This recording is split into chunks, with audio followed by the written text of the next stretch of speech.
اوج دم هاتنا ده شوره که نزیکی 9 سالانه بسام کریستیان مال و ملک خالتلکیف جهیلایه نها اواکنجی تلسکوفیه گروپ چکدار مال و ملکی وی داگیر کرینه وکه اوت بجیتن جبر نبونه آرامیه او نکاریتن وگریت سرزیده بابو باپیرن خواه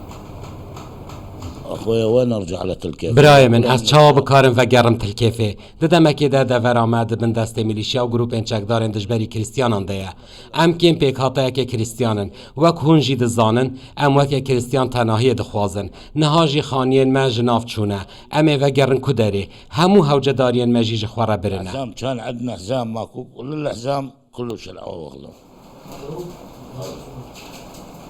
خالتا کمیلا جی گلک بریا وارگه بابو باپیران کریه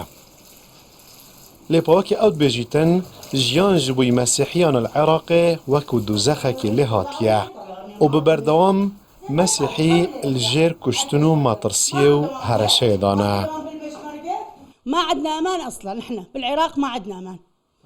العراق ما يمنوهي نينا هاجر موفو يمنوهي هبو ام جمينا خلق دنيا عراق دا فاجر نسد جوارن خو ام آواره بونو همو کلو پلن مبرن اف چند سال هش دا عراق چبو منا كريا راستي جيام خونا بينين ولاتين في هذا حالتنا ما عندنا استقرار هذا رجلي ما همنا ما يشتغل کوچکرنا کریستیانان جدورن عراق جبوی هرما کردستان و جدر و یاولاتی نتشتکی نویه بلکو جبر هبونا گروپین چکدار و کشتن و طالان کرن و زوری لیکرنه رجه هر زورا مسیحیان پناه بجدر و یاولاتی دبن و مالن خواه جهتیلن